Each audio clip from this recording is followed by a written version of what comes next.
പണ്ടത്തെ കാലമൊക്കെ മാറി എൻ്റെ ചങ്ങാതികളെ. നിങ്ങൾ പോയിട്ട് ക്രിസ്ത്യാനികളെ ഇനിയും പറ്റിക്കാൻ പറ്റില്ല. കാരണം ഒരു കാലത്ത് ക്രിസ്ത്യാനികളെ പറ്റിച്ചു, ക്രിസ്ത്യാനികളെ ഇനിയും പറ്റിക്കാൻ അവർക്ക് വിവരം വന്ന് അവർ കാര്യങ്ങൾ മനസ്സിലാക്കി. ഞങ്ങൾ മതം പറഞ്ഞിട്ടോ ജാതി പറഞ്ഞിട്ടോ ജമാഅത്ത് ഇസ്ലാമിയുടെ പിന്നിൽ പോയിട്ടോ PDP സഖ്യം ചേർന്നിട്ടോ ഒന്നുമല്ല ഞങ്ങൾ വോട്ട് ചോദിച്ചത്. ഞങ്ങൾ നിലമ്പൂരിന്റെ വികസനം പറഞ്ഞാണ് വോട്ട് ചോദിക്കുന്നത്. ധൈര്യമുണ്ട് ഇവർക്കത് പറയാൻ? ഇവർക്ക് ധൈര്യം ഉണ്ടോ പറയേണ്ടെന്ന്? അതൊന്നും പറയില്ലല്ലോ. ഇവരാകെ പറയുന്നത് ഈ മതമല്ലേ. ശ്രീ ബി ഗോപാലകൃഷ്ണൻ, ഇപ്പോ ജനസംഘവുമായിട്ടും RSSുമായിട്ടും ഒക്കെ കാലാകാലങ്ങളിൽ സഹകരിച്ചതാര് എന്നുള്ളതാണല്ലോ തർക്കം. ഇപ്പോ BJPയെ പിന്തുണച്ചതുപോലെ അല്ലെങ്കിൽ BJPയെ പിന്തുണയ്ക്കുന്ന ഘട്ടങ്ങളിലും പിന്തുണയ്ക്കാത്ത ഘട്ടങ്ങളിലും RSS എടുത്ത നിലപാടെന്ത് തുടങ്ങിയവയൊക്കെ പഠന വിഷയങ്ങളാണ്. ഇപ്പോൾ നിങ്ങളുടെ തന്നെ ഇപ്പോൾ ജീവിച്ചിരിക്കുന്നവരും മരിച്ചുപോയവരുമായ നേതാക്കൾ KG മാരാരും അതുപോലെ തന്നെ O രാജഗോപാലും ഒക്കെ K രാമൻപിള്ളയും ഒക്കെ ഈ രണ്ടു കൂട്ടരുടെയും പിന്തുണയിൽ തെരഞ്ഞെടുപ്പ് ഭാഗ്യപരീക്ഷണം നടത്തിയിട്ടുണ്ട്, വിജയിച്ചിട്ടില്ല. പറ്റിച്ചു എന്നാണ് പിന്നെ പാളിപ്പോയ പരീക്ഷണം എന്നൊക്കെയാണ് പിന്നീട് പുസ്തകങ്ങളൊക്കെ ഇറങ്ങിയതും. ഇപ്പോൾ ഒരു BJPക്ക് അകത്തു നിന്നുള്ള ഒരു വ്യൂ ഈ രണ്ടു കൂട്ടരെ കുറിച്ചും, ഞാൻ പറയുന്നത് രാഷ്ട്രീയ സഖ്യങ്ങളെ കുറിച്ചാണ് കേട്ടോ, തെരഞ്ഞെടുപ്പിലെ പിന്തുണയെ കുറിച്ച് പറയാനുള്ളത് എന്താ? ഞാൻ ആദ്യം ഒരു കാര്യം പറയട്ടെ. എൻ്റെ കയ്യിൽ സർട്ടിഫിക്കറ്റ് ഒന്നുമില്ല. എനിക്കാരും RSS ആണെന്ന് പറഞ്ഞിട്ടുള്ള സർട്ടിഫിക്കറ്റ് തന്നിട്ടില്ല. പക്ഷെ എൻ്റെ ഹൃദയത്തിൽ RSS ആണ് എന്ന സർട്ടിഫിക്കറ്റ് എൻ്റെ ഹൃദയത്തിലുണ്ട്. ഞാൻ അഭിമാനത്തോടെ, അനിൽകുമാർ പറഞ്ഞല്ലോ RSSകാരനായി BJPയിൽ പ്രവർത്തിക്കുന്ന ആൾ, അനിൽകുമാറിനോട് പറയുന്നു അഭിമാനത്തോടെ ഞാൻ RSS ആണ് എന്ന് ഹൃദയത്തിൽ RSSനെ ബഹുമാനിച്ചും ആദരിച്ചും പറയാൻ ആഗ്രഹിക്കുകയാണ്. കാരണം എൻ്റെ പാർട്ടിയിൽ എനിക്ക് എന്തെങ്കിലും പദവി കിട്ടിയോ, എൻ്റെ പാർട്ടിയിൽ എന്തെങ്കിലും ഉത്തരവാദിത്വം എനിക്ക് കിട്ടിയോ, ഞാൻ ഏതെങ്കിലും വേദിയിൽ അധ്യക്ഷനായിട്ടിരുന്നോ, ഏതെങ്കിലും വേദിയിൽ എനിക്ക് പ്രസംഗിക്കാൻ കസേര കിട്ടിയോ, ഏതെങ്കിലും വേദിയിൽ കയറിയിരിക്കാൻ കസേര കിട്ടിയോ, ഇതൊന്നും യഥാർത്ഥ RSSകാർ നോക്കാറില്ല. ഹൃദയത്തിൽ RSS ഉള്ളവർക്ക് കസേര വേണ്ട, പദവി വേണ്ട, പ്രസംഗം വേണ്ട. അവർക്ക് ആശയമാണ്, ആദർശമാണ്. അതുകൊണ്ട് തുലനം ചെയ്യേണ്ട അനിൽകുമാറെ. ഞങ്ങളൊക്കെ ആശയത്തിലും ആദർശത്തിലും ജീവിക്കുന്ന ആളുകളാണ്. ഞങ്ങൾക്കൊക്കെ വ്യക്തിപരമായി എന്തെങ്കിലും ചെറിയ ചെറിയ കാര്യങ്ങൾ വരുമ്പോൾ ആശയത്തെ ഉപേക്ഷിച്ച് വഴിയിലിട്ടിട്ട് അധികാരത്തിൻ്റെ പിന്നാലെ പോകുന്നവരല്ല RSSനെ സംബന്ധിച്ചിടത്തോളം ഇന്ത്യയിൽ അപകടങ്ങൾ ഉണ്ടാകുമ്പോൾ ഇന്ത്യയിൽ ഏത് സമയത്തും ഇപ്പം ഇന്ദിരാഗാന്ധി RSSനെ പ്രശംസിച്ചിട്ടുണ്ട്. അതെപ്പോഴാണ്?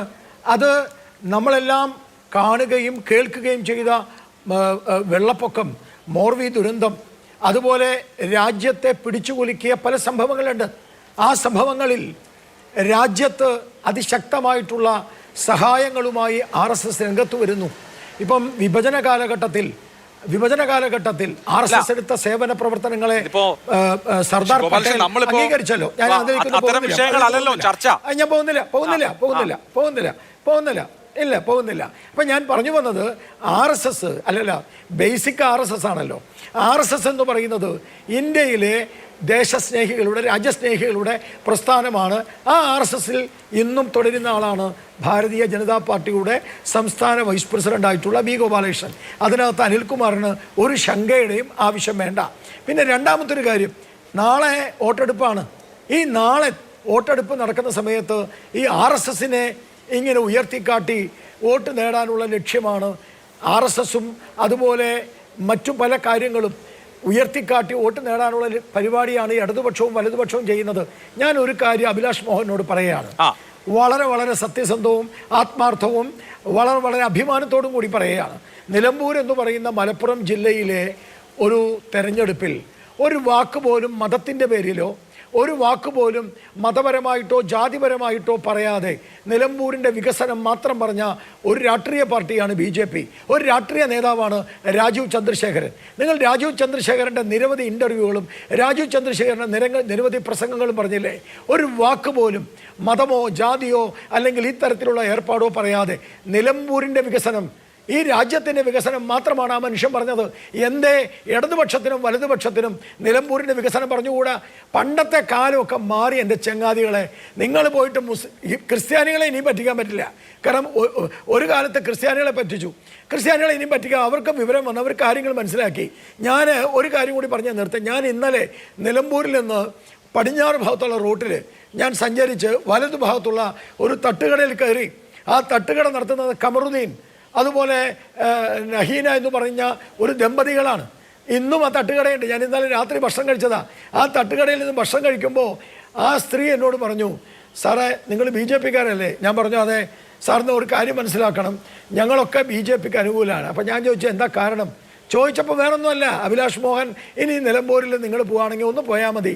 അവർ ആ ചായക്കടയുടെ അവരുടെ തട്ടുകടയുടെ മുന്നിൽ വച്ചിരിക്കുന്ന ചിത്രം ഞാൻ ഫോട്ടോ എടുത്തിട്ടുണ്ട്, ഞാനത് ഫേസ്ബുക്കിൽ ഇടാൻ പോകുന്നുണ്ട്. ചിത്രം കാണിച്ചു. ആ ചിത്രത്തിൽ അഭിനന്ദനങ്ങളും നന്ദിയും നരേന്ദ്രമോദിക്ക്. എന്താന്ന് വെച്ചാൽ അദ്ദേഹത്തിൻ്റെ അച്ഛനുള്ള കാലഘട്ടത്തിൽ നരേന്ദ്രമോദിയുടെ പദ്ധതി കൊണ്ട് ഈ കേരളത്തിലെ, എന്നോട് പറഞ്ഞതാണ്, നിരവധി ആളുകളെ നമ്മൾ കണ്ടു. പക്ഷേ ഇദ്ദേഹത്തിൻ്റെ ആ പദ്ധതി കൊണ്ടാണ് ഞങ്ങളുടെ ചായക്കട നടക്കുന്നത്, ഞങ്ങൾ ജീവിതം കഴിക്കുന്നത്. മുസ്ലിം യുവതിയും മുസ്ലിം ചെറുപ്പക്കാരനും, പേര് കമറുദ്ദീൻ. ഞാൻ പറഞ്ഞു ഒരു ശരി എന്ന് പറയുന്നതിന് മുമ്പ് ഒരു ഫാക്ട്സ് പറഞ്ഞോട്ടെ, കാരണം ഇവിടെ RSS ആണല്ലോ പ്രശ്നം. ഇവിടെ RSS-ന്റെ പേരിലാണല്ലോ പറയുന്നത്. ഞാൻ വീട് വീടാന്തരം കയറി സംസാരിച്ചു. അപ്പോൾ വിദ്യാഭ്യാസമുള്ള ഒരു പെൺകുട്ടി എന്നോട് പറഞ്ഞു, തീർച്ചയായിട്ടും ഞാൻ നരേന്ദ്രമോദിയെ ശ്ലാഘിക്കുകയാണ്. കാരണം ഞങ്ങളുടെ വിവാഹം 17 വയസ്സിൽ വിവാഹം കഴിക്കാതെ 21 വയസ്സ് വരെ വിവാഹത്തിൻ്റെ പ്രായം ഉയർത്തി, കഴിഞ്ഞില്ല. ട്രിപ്പിൾ തലാഖ് കൊണ്ടുവന്നു. ആ ട്രിപ്പിൾ തലാഖ് എന്ന് പറയുന്ന ആ ചങ്ങലയിൽ നിന്ന് ഞങ്ങളെ മോചിപ്പിച്ചത് BJP സർക്കാരാണ്. ഇവിടെ നിന്നിട്ട് BJP-ക്കെതിരായിട്ട് പറഞ്ഞിട്ട് വലിയ കാര്യമൊന്നുമില്ല.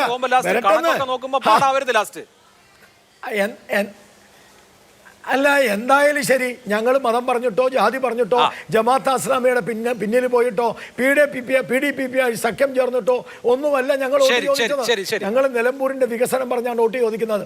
ധൈര്യമുണ്ട് ഇവർക്കത് പറയാൻ? ഇവർക്ക് ധൈര്യമുണ്ട് പറയേണ്ടെന്ന്? അതൊന്നും പറയില്ലല്ലോ. ഇവരാകെ പറയുന്നത് ഈ മതമല്ലേ? ആകെ പറയുന്നത് ഈ മതമല്ലേ? ശരി, അതാണല്ലോ വിമർശനം. ഞാനതുകൊണ്ടാണ് രാജീവ് ചന്ദ്രശേഖറിന്റെ കാര്യം ഇവിടെ ഊന്നി പറഞ്ഞത്. ശരി, ഓക്കെ, ഫൈൻ.